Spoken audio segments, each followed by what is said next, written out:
감사드립니다. 이 시간에 하나님 말씀 다 같이 자리에서 일어서신 후에 마태복음 28장 11절에서 20절인데요. 신약성경 52쪽입니다.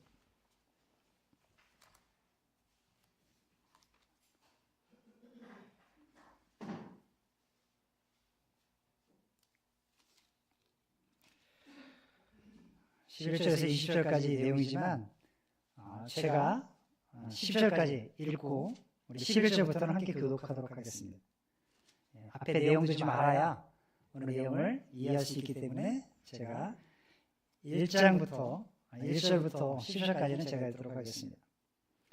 안식일이 다시 지나고 안식 후 첫날이 되려는 새벽에 막달라 마리아와 다른 마리아가 무덤을 보려고 갔더니 큰 지진이 나며 주의 천사가 하늘로부터 내려와 돌을 굴려내고 그 위에 앉았는데 그 형상이 번개 같고 그 옷은 눈같이 희번을 지키던 자들이 그를 무수하며 떨며 죽은 사람과 같이 되었더라.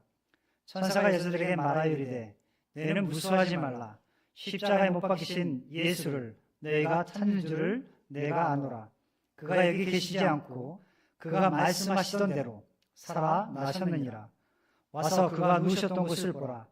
또 빨리 가서 그의 제자들에게 이르되 그가 죽은 자 가운데서 살아나셨고 너희보다 먼저 갈릴리로 가시나니 거기서 너희가 배우리라 하라. 보라, 내가 너희에게 일렀느니라 하거늘 그 여자들이 무서움과 큰 기쁨으로 빨리 무덤을 떠나 제자들에게 알리려고 다름질할세. 예수께서 그들을 만나 이르시되 평안하냐 하시거늘 여자들이 나가 그 말을 붙잡고 경배하니 이에 예수께서 이르시되 무서워하지 말라. 가서 내 형제들에게 갈릴리로 가라 하라. 거기서 나를 보리라 하시니라. 11절 우리 성도들이 먼저 읽겠습니다.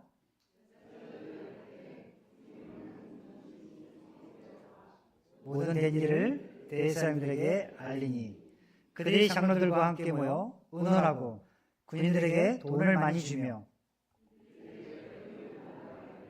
그의 제자들이 밤에 와서 우리가 잘 때 그를 도둑질하여 갔다 하라.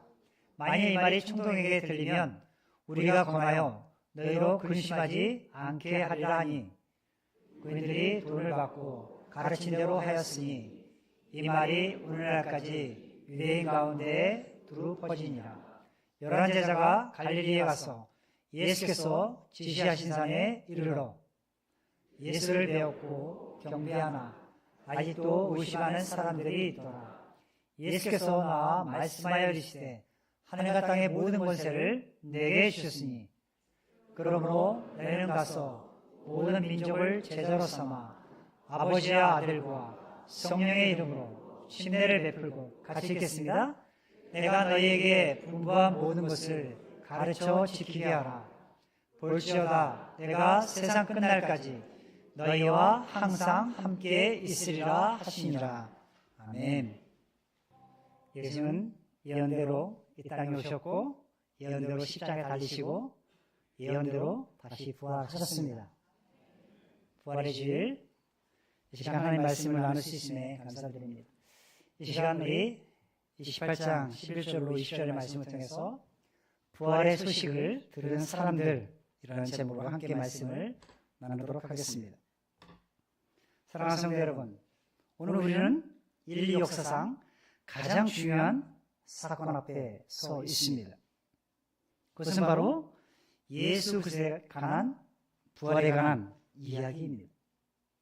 인류에서 가장 중요한 사건 중에 하나가 있다면 예수님의 부활 소식입니다.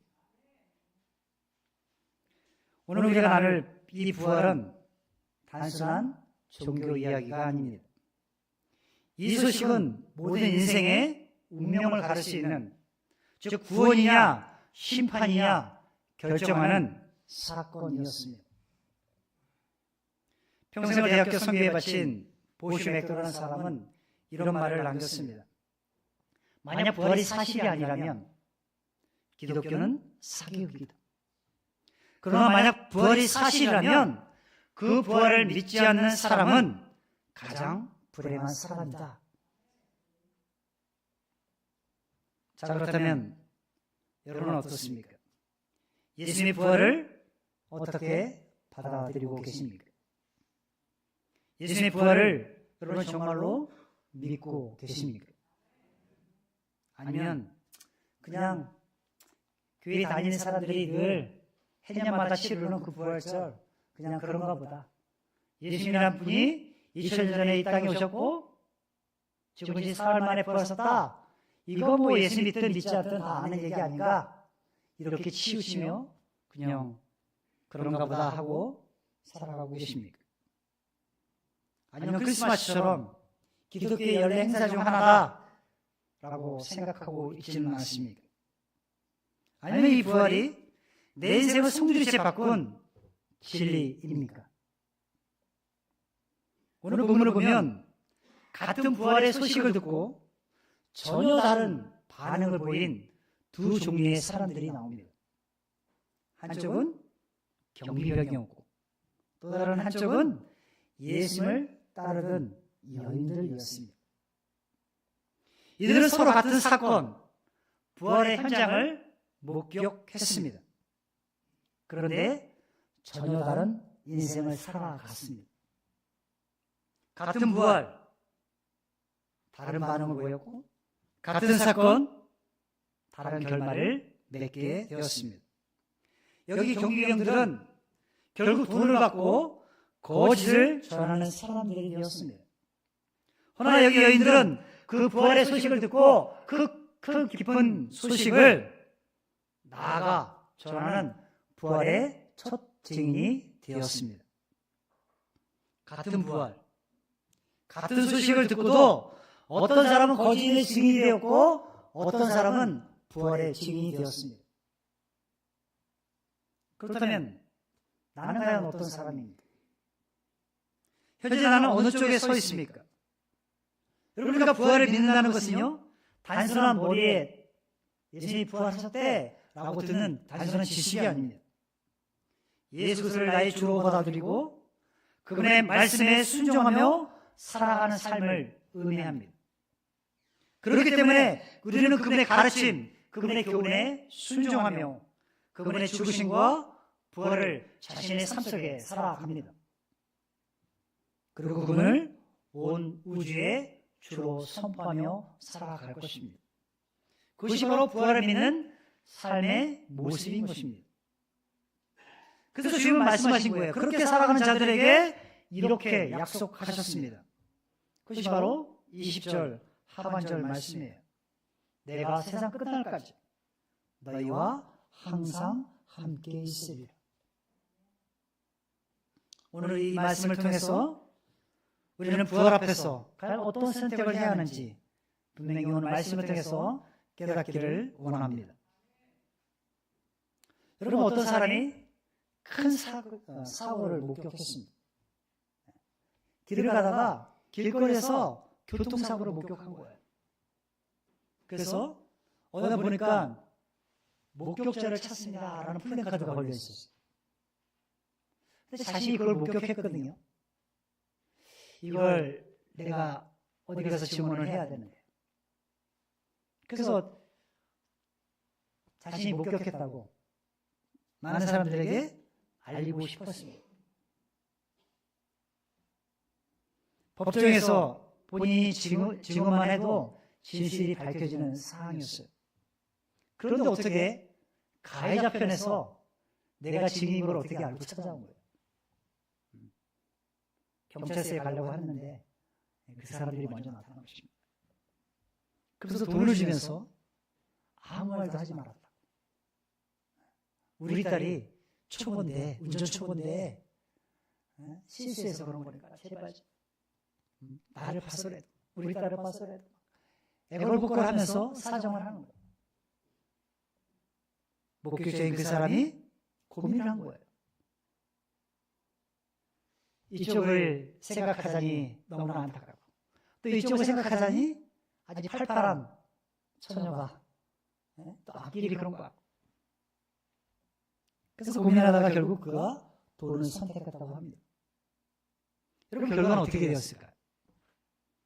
진실은 묻히고 죄 없는 사람이 고통을 당하게 되었습니다.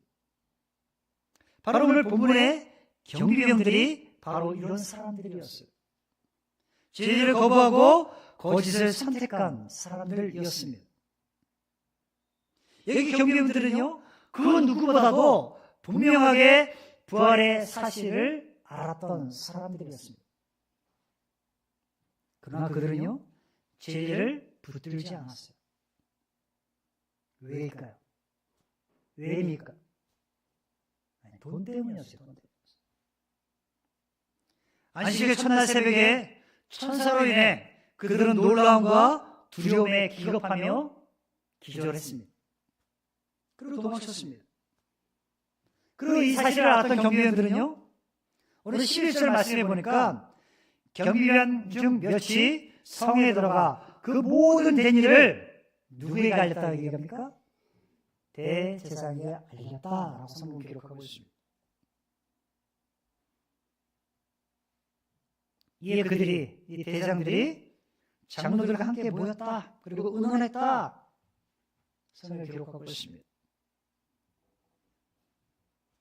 당시에 대제사장들과 장로들, 서기관들, 이런 사람들이 모이는 의결기구, 모든 것을 재판할 수 있는 의결기구가 산헤드린 공회였습니다.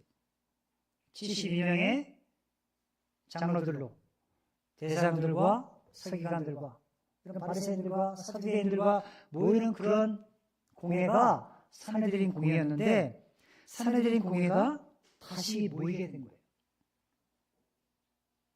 아마 저들은요, 경비원들이 전해준 이 사건을 듣고 너무나 엄청난 일이기 때문에 믿지 못했을 것입니다. 그래서 아마 여기 산헤드린 공회에서는 누군가를 급히 다시 현장에 보내서 그 사실을 확인해라 보냈을지 모르겠습니다. 결국 경비원들이 말한 것이 사실을 알았던 이 산헤드린 공회에서는요, 너무나도 무시당한 것이에요. 예수님의 부활이 사실이라면 이건 소동이 일어날 것이다 생각한 나머지 저들이 급한 마음에 사태를 수습하기 시작합니다. 그리고 이 사실을 목격한 경비원들이 만약 입을 열면 그 소문이 성안에 퍼지기 때문에 그야말로 큰일이 아닐 수가 없었습니다. 그래서 저들이 입을 봉하기로 결정합니다. 그래서 12절 하반절을 보니까 그들이 의논하고 어떻게 합니까? 군인들에게 돈을 많이 줬다. 돈을 많이 줬다 이야기합니다. 그리고 그들에게 한마디 더 가르쳐 줍니다. 그것이 13절 말씀이에요. 너희는 나가서 말하기를 그의 제자들이 밤에 와서 우리가 잘 때 그를, 예수님을 도둑질하여 갔다 하라. 그들이 할 말도 가르쳐 주었습니다. 거짓말을 가르쳐 준 것이죠. 즉 저들에게는 예수의 시체가 없어진 일에 대해 매우 타당성 있고 합리적인 변명이 필요했습니다. 그리고 이에 따른 증인도 필요했을 것입니다. 그래서 저들은 돈으로 경비원들을 매수하고 말았습니다. 심지어 이 일이 로마의 총독에게 들어갈까봐 이렇게 얘기합니다. 14절에 만약 이 말이 총독에게 들리면 우리가 권하여 그들에게 말하기를 너희로 근심하지 않게 할 거니까 걱정하지 마. 그 일은 우리가 다 처리할 거니까 너희는 걱정하지 말고 밖에 나가서 예수의 제자들이 우리가 잘 때 그분의 시체를 훔쳐갔어 라고 이야기하면 돼 라고 말했다는 거예요. 그것도 돈을 주면서.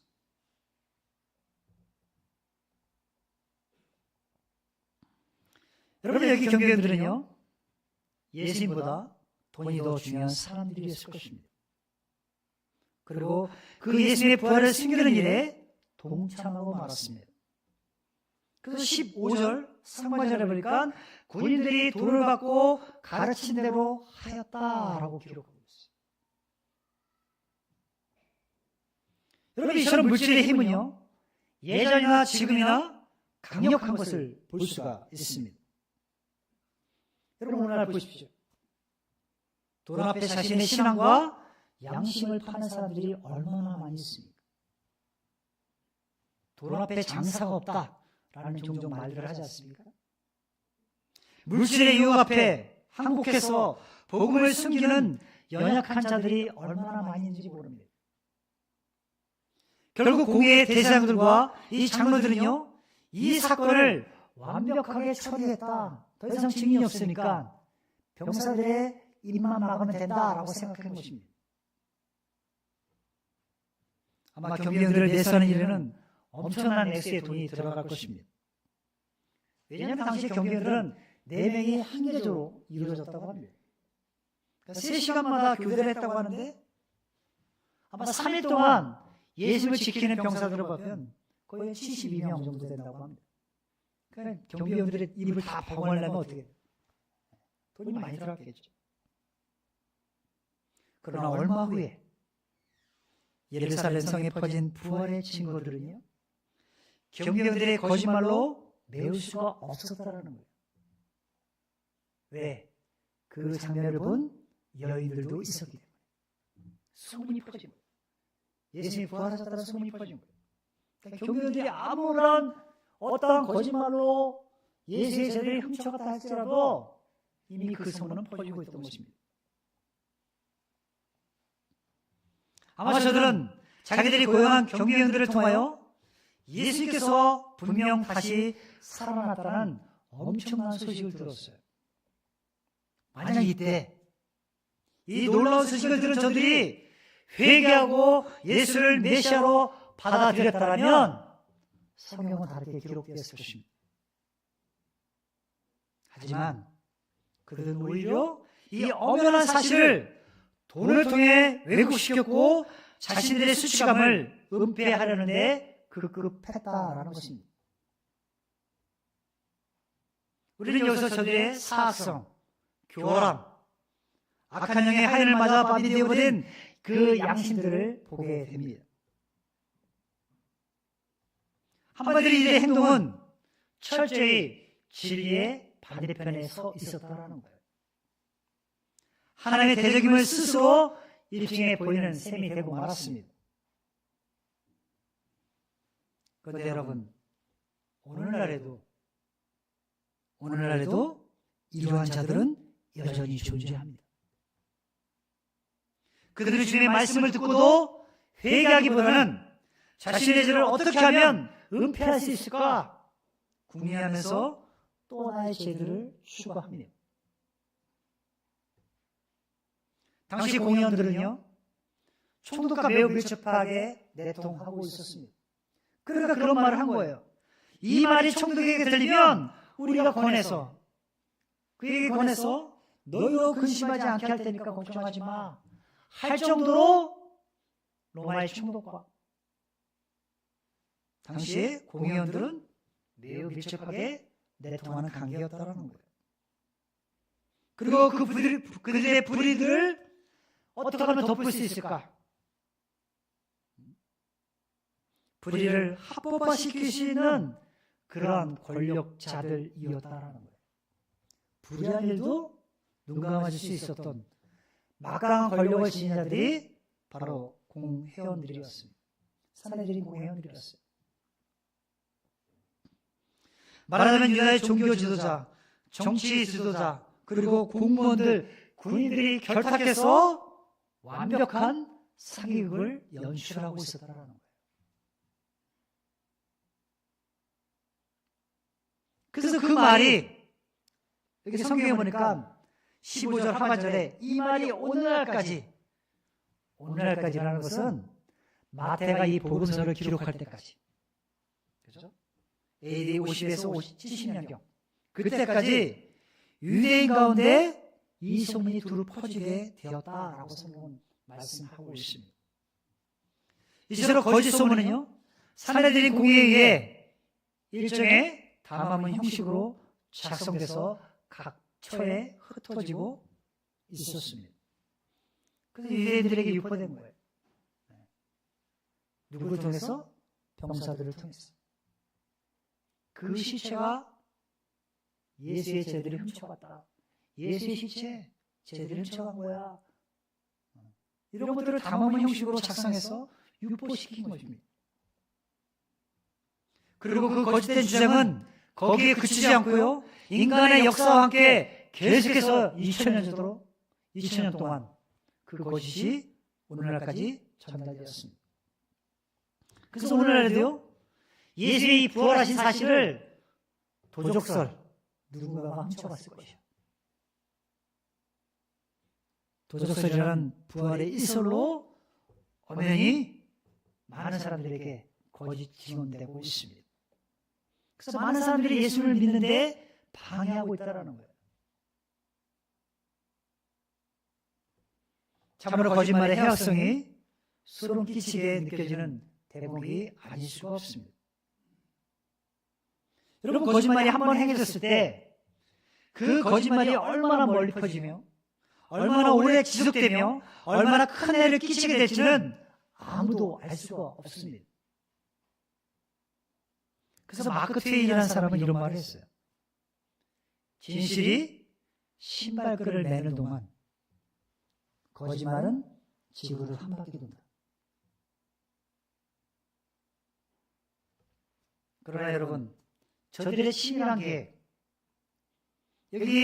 거기에 병사를 외에는 아무도 모를 거야 라는 그런 치밀한 계획 속에서도 임박음으로 돈을 주면서 이 사실을 묻어두려 했지만, 예수님의 부활이라는 엄연한 사실 앞에 결국 저들의 계획은 맥없이 끊어지고 말았습니다. 바로 이것이 진리와 비진리, 사실과 거짓말의 승부라는 거예요. 진리는 살아 역사합니다. 진리는 언젠가는 반드시 드러나게 되어 있다는 거예요. 아무리 거짓이 그것을 막으려 할지라도 예수님이 부활하신 그 사실은 드러나게 되어 있었습니다. 마찬가지로 오늘날 악한 자들의 죄물이 인간적인 조직과 무력으로 연합해서 도전해 온다 할지라도 사실에 대한 정직과 믿음, 하나님의 권능의 손길이 함께하고 있음을 결코 막을 수가 없다는 거예요. 예수님이 부활하신 이 사실을 오늘날 교회가 존재하는 한 계속 선포되어질 것입니다. 아무리 이단 사입이 어떤 누가 이 부활의 소식을 거짓이라 말할지라도 진리는 승리할 것입니다. 여기 저들의 거짓 주장이 당시 유대인 가운데 받아들여지고 전파되었다는 이 사실을 볼 때 당시에 종교적으로, 사회적으로 얼마나 병들어 있는지를 우리는 알 수가 있습니다. 대제사장들, 서기관들, 바리새인들, 사두개인들, 율법에 능통한 자들이 아닙니까? 하나님의 말씀에 대해서는 일구이연할 필요가 없을 정도로 해박한 지식을 가진 자들이었어요. 근데 그들은 부패하고 있었습니다.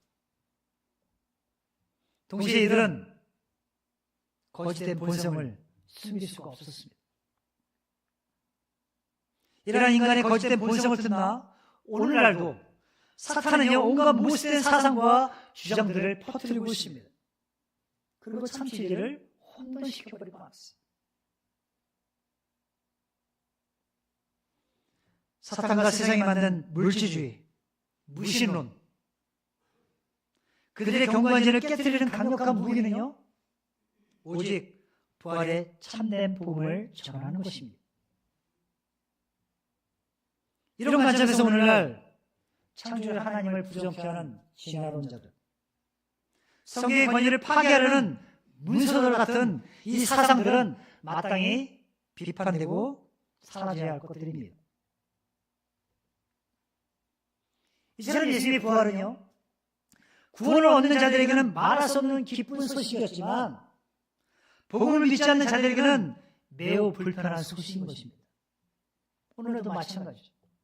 이 부활의 소식은 우리 예수 믿는 사람들에게 기쁨이요, 영광이요, 찬란한 하나님께 영광을 올려드리는 기쁜 날이지만 여전히 믿지 않는 자들에게는 대수롭지 않게 여기는 불편한 그런 소식일 것입니다. 왜냐하면 예수님이 부활하신 것이 만약 사실이라면 그분이 말씀하신 것이 다 사실이 되기 때문에 구원도 사실이고 천국과 지옥도 사실이 되기 때문입니다. 그것이 사실이라면 복음을 받아들여야 하고 그들이 살았던 방식과 가치관, 인생의 목표와 방향을 재조정해야 하기 때문입니다. 그러나 여기 많은 유대인들은요, 그 진실을 받아들이기보다는 자기가 듣고 싶고 믿고 싶은 그저 종교 지도자들의 이야기에 미혹되고 말았다는 거예요. 그러나 여러분, 저들이 아무리 숨기고 싶어도 예수의 부활은 사실입니다. 진리를 숨긴다고 없어지는 것이 아닙니다. 부활은 우리가 아무리 거부한다고 사라지지도 않습니다. 오히려 거부하는 사람에게는요, 부활이 심판의 증거가 될 뿐입니다. 그런데도 여전히 오늘 많은 사람들은요, 그것을 부정하고 죽음의 길을 선택합니다. 허나 여기 반대로 여인들과 제자들은요, 그 부활 소식을 듣고 기쁨으로 반응했습니다. 그리고 그들은 복음을 전하는 사람들이 되었다라는 거예요. 물론 여기 첫 제자들은 이 부활 소식을 듣고 그 놀라운 소식을 여인들이 전했을 때 믿지 못했습니다. 그러나 후에 저들은 믿음으로 말미암아 이 부활의 증인이 되었습니다. 여기서 중요한 사실 하나는요, 진짜 믿는 사람은 반드시 들을 기쁜 소식을 전하는 자들이 되었다는 거예요. 진짜 믿는 사람은 이 기쁜 소식을 나만 하는 것이 아니라 전하는 자들이 되었다는 거예요. 그래서 여인들은 나가서 전한 거예요. 후에 부활하신 예수님을 만난 제자들도 땅 끝까지 이르러 증인된 삶을 살았습니다. 그래서 진짜 믿는 사람은 이 들은 기쁜 소식을 전해야 되는 것이에요. 그래서 우리도 전해야 하는 것입니다. 그래서 예수님께서 마지막으로 그들에게 명령하신 거예요. 그것이 우리가 읽었던 16절부터 20절까지의 말씀이에요. 너희는 가라, 제자를 삼으라, 침례를 주라, 가르쳐 지키게 하라, 명령하신 것입니다. 여러분, 신앙은 머무는 것이 아닙니다. 이 순간 내가 믿은 그 신앙, 내가 받은 그 구원, 그 자리에 머물러 있는 것이 아닙니다. 신앙은 움직이는 것이어야 합니다. 우리의 가정과 직장과 삶의 현장에서 우리는 보냄받은 사람임을 잊지 말고 나아가 복음을 전해야 합니다. 여기 제자를 삼으라 주님이 말씀하신 것은 단순히 새로 나온, 교회에 새로 나온 사람들, 그죠? 어떤 사람을 전도해서 이 자리에 앉혀놓는 것, 여기에만 머물러서는 안 된다는 거예요. 그들이 예수님을 따르는 사람으로 세우는 것, 그들을 제자 삼는 것, 이것이 교회의 사명이고 우리가 해야 할 일이라는 것입니다. 여기 또 침례를 줘라 말씀하신 것은 그들이 믿음의 고백으로서 받는 것이 침례라면 이것은 예수를 나의 주로 인정하는 결단 아니겠습니까? 그때는 많은 사람들이 이곳에 와서 예수님이 나의 주인이십니다. 만왕의 왕이시고 만주의 주심을 내가 믿습니다. 나는 내 인생 내 멋대로 살지 않고 주님이 주인이 되어 살겠습니다라는 고백이 침례라면 그런 고백들이 계속 일어나도록 우리는 침례 주는 일을 계속해야 한다는 것입니다. 마지막으로 가르쳐 지키게 하라는 이 말씀은요, 참된 신앙은 그저 지식이 아니라 순종으로 완성되짐을 말씀하신 것입니다. 말씀을 듣고 삶으로 살아내는 것이 진짜 제자의 모습임을 말씀하시면서 너희는 가르쳐 지키게 하라 주님 명령하신 것입니다. 이것이 마지막 40일 동안 제자들에게, 많은 사람들에게 보이시고 부활 승천하시면서 제자들에게 주셨던 마지막 지상 명령이었습니다. 그래서 주님은 그런 제자들에게 약속하신 거예요. 내가 세상 끝날까지 너희와 항상 함께 있으리라. 바로 이것이 우리가 복음을 전할 수 있는 이유라는 거예요. 우리 항상 함께 하시는 그 주님이 우리와 함께 하시기 때문에, 부활하신 주님이 나의 주가 되셨기 때문에 우리는 나아가 복음을 전할 수 있는 것입니다.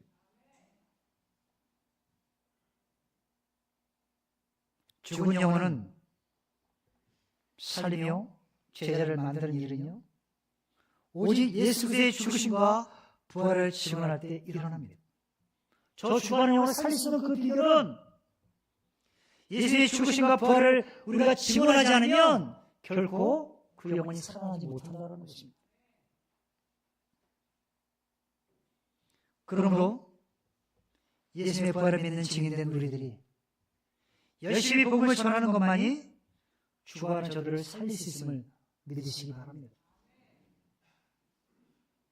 자, 그렇다면 오늘 이제 가장 중요한 순간입니다. 여러분, 부활은 단순한 정보가 아닙니다.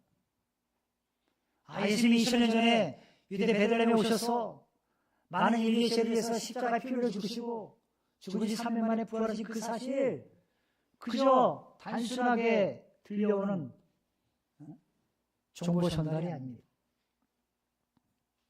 이 부활은 반드시 우리가 반응해야 하는 진리입니다. 그렇다면 여러분에게 오늘 묻고 싶습니다. 아니, 하나님이 여러분에게 묻고 계십니다. 너는 이 부활을 어떻게 하겠느냐? 계속 미루겠느냐? 아니면 오늘 받아들이겠느냐? 여러분, 예수님은 단순히 부활하신 분이 아니십니다. 그분은 저와 여러분을 위해서 죽으셨어요. 그리고 다시 살아나셨습니다. 우리의 죄를 대신 지시고 우리의 형벌을 대신 십자가에서 받으셨습니다. 그분이 우리에게 영원한 생명을 주시기에 오늘도 주님은 우리를 부르고 계십니다. 아니, 여러분을 부르고 계세요. 만약 혹시 이곳에 아직도 예수님의 부활을 믿지 못하는 분들이 한 분이라도 계시다면 오늘 여러분이 결단하기를 바랍니다. 언제까지 예수님의 것을 미루시겠습니까? 오늘 예수님을 나의 주로 받아들이시기 바랍니다. 회개하고 복음을 믿으십시오. 그러면 바로 오늘이 구원의 날이 될 줄 믿습니다. 그다음에 사랑하는 성도 여러분, 우리가 이 예수님의 부활을 믿을 수 있는 것은요, 전적인 하나님의 은혜의 선물입니다. 얼마나 감사하고 기뻐한 일입니까? 자, 그런데 또 우리가 기뻐하고 감사할 것이 있는데요, 그것은요, 우리를 그리스도의 부활을 전하는 사명자로 부르셨다는 사실이에요. 예수님의 부활의 그 기쁜 소식을 전하는 사명자로 저와 여러분을 주께서 부르셨다라는 것입니다. 우리가 주님의 부활을 전할 때 영적으로 죽어간 자들이 살아날 것입니다. 뿐만 아니라 우리의 삶에도 영적인 치유와 함께 회복의 능력이 다시 일어날 줄 믿습니다. 여러분, 예수님의 부활은요, 우리가 아무리 숨기고 싶어도 이 부활은 사실입니다. 많은 사람들이 그것을 부정하고 막으려 해도 하나님의 능력의 거센 역풍 앞에서 저들은 맥없이 쓰러지고 말았어요. 사람들이 공의뿐만 아니라 많은 사람들이 믿지 않으려 할지라도 그 부활의 소식은 오늘날 우리에게까지 전해졌습니다.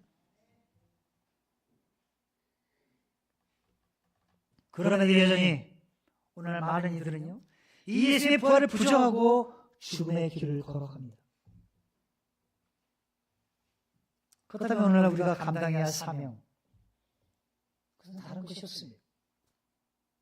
이미 부활의 능력을 맛본 증인된 우리들이 열심히 복음을 전하는 것 외에는 다른 길이 없다는 것입니다. 그것이 유일한 길임을 믿기 때문에 우리는 나가 복음을 전해야 하는 것입니다. 그래서 주님 말씀하신 거예요. 하늘과 땅의 모든 것을 내게 주셨으니 너희는 가서 모든 제자를, 민족을 제자로 삼고 아버지, 아들과 성령의 이름으로 침례를 주고 내가 너희에게 분부한 모든 것을 가르쳐 지키게 하라. 이것이 우리가 감당해야 할 사명임을 우리는 잊지 말아야 합니다. 부활의 소식을 들은 사람들, 우리는 이 부활의 주일날 어떻게 반응하기 원하십니까? 이 시간 잠시 머리 숙여 기도할 때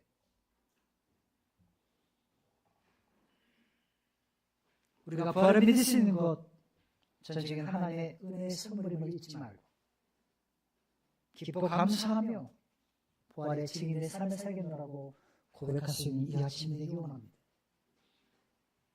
뿐만 아니라 오늘 혹시 교회 처음 나오신 분들, 아직도 부활의 주님을 만나지 못한 분들이 있다면 이 시간 여러분에게 질문하기 원합니다. 여러분 지금 어디를 향해서 달려가고 있습니까? 언제까지 예수 믿는 것을 이렇게 미루시겠습니까? 예수님은 저와 여러분을 위해서 죽으셨고 죽은 지 사흘 만에 다시 살아나셨습니다. 우리의 죄를 십자가에 대신 지시고 우리가 당해야 할 그 고통의 형벌을 대신 받으셨습니다. 그것은 우리에게 영원한 생명을 주시기 위해서, 영생을 주시기 위해서 그분이 그렇게 하셨습니다. 혹시 이곳에 아직도 예수님의 부활을 믿지 못하신 분들이 한 분이라도 계시더라면 오늘 그 예수님을 나의 주로 받아들일 수 있습니다. 회개하고 복음을 믿고 구원을 받는 날이 바로 오늘이길 간절히 원합니다. 많은 분들이 기도할 때 혹시 저는 예수님에 대해서 잘 모릅니다. 부활도 잘 모릅니다. 그러나 제가 예수 믿고 구원받기 원합니다. 부활의 주님을 믿기 원합니다. 내가 그분을 만나기 원합니다. 혹시 그러신 분입니다. 잠시 손 들어 펴주시면 어떻게 예수 믿고 구원받을 수 있는지 자세히 안내해드리기 원합니다. 여러분 다 구원받으셨습니까? 예수 믿으셨습니까? 부활의 주님을 만나셨습니까? 그런 분들이 있다면 언제나 저에게 찾아오시면 어떻게 예수 믿고 구원받을 수 있는지 여러분에게 알려드리기 원합니다.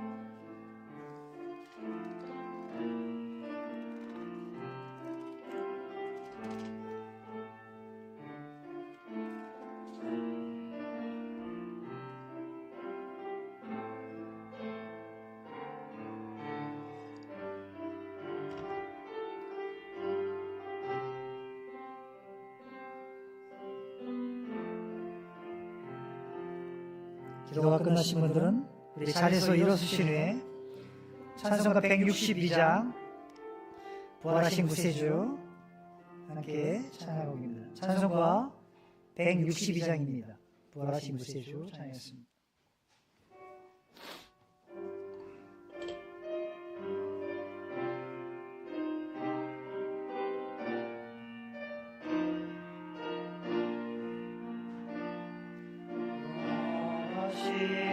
구세주 항상 섬기네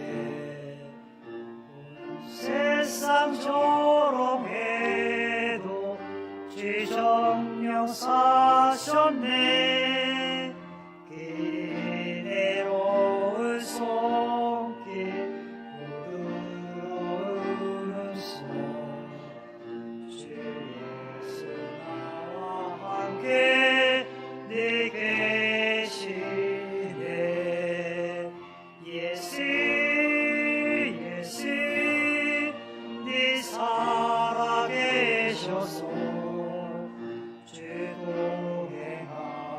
주시며 네 말씀하시네. 예수 예수 내 구세주 예수 내 마음에 살아계시네. 늘 살아계시네. 온 세상 살펴보니 주 사랑 알겠네. 내 마음이 아플 때도 주 사랑 알겠네. 이 세상 구파에게 힘주시는 주님, 주 다시 영광 중에 오시리. 예수 예수 네 살아계셔서 주도 행하여 주시며 내 말씀하시네. 예수 예수 내 구세주 예수 내 마음에 살아계시네. 네 살아계시네. 좀 빨리 하겠습니다. 민소들과 나 이쁜 노래로 주 예수리 함께 다 찬양 드리세. 이 세상 소망이요 참 친구 되시니 주 예수 영원토록 찬양하세. 예수 예수 네 살아계셔서 주도 행하여 주시며 네 말씀하시네. 예수 예수 내 구세주 예수 내 마음에 살아계시네. 네 살아계시네. 아멘. 이 시간 함께 기도하시겠습니다. 사랑하는 아버지 하나님, 영원히 죽을 수밖에 없는 죄들이었지만 예수의 보혈의 공로로 말미암아 우리를 제사함받게 오시고 영원히 죽을 수밖에 없고 저 지옥의 형벌을 받을 수밖에 없는 우리들이었지만 주께서 죽은 지 사흘 만에 부활하심으로 우리에게도 부활의 소망을 주시고 이 땅에 소망을 두지 않고 저 천국에 소망을 두고 살아갈 수 있도록 우리를 이끄신 그 크신 하나님의 사랑에 감사와 존귀를 올려드립니다. 만일 주님의 부활하심이 없었다면 우리처럼 불쌍한 사람이 어디 있겠습니까? 그러나 주님, 성경의 예언대로 죽으시고 다시 사심을 저희가 믿습니다. 주님이 다시 사신 것처럼 우리 또한 이 죽음이 끝이 아니라 주님이 다시 오실 때 주님처럼 다시 살아나 주님을 영광 중에 맞이할 날을 소망 가운데 바라봅니다. 부활의 소망이 우리에게 있기 때문에 이 기쁜 소식을 우리만 알고 멈추는 것이 아니라 저 죽어가는 영혼들에게 이 복된 소식을 증거하는 증인된 삶을 살도록 우리에게 명령하신 그 주님의 명령을 잊지 않게 도와주시고 너는 가서 모든 족속으로 제자를 삼아 아버지 아들과 성령의 이로 침 내려주고 내게 분부한 것을 가르쳐 지키게 하라는 그 명령을 준행할 수 있는 주님의 몸된 교회가 될 수 있도록 주님의 거룩한 부활의 증인들이 다 될 수 있도록 우리들을 사용하여 주시옵소서.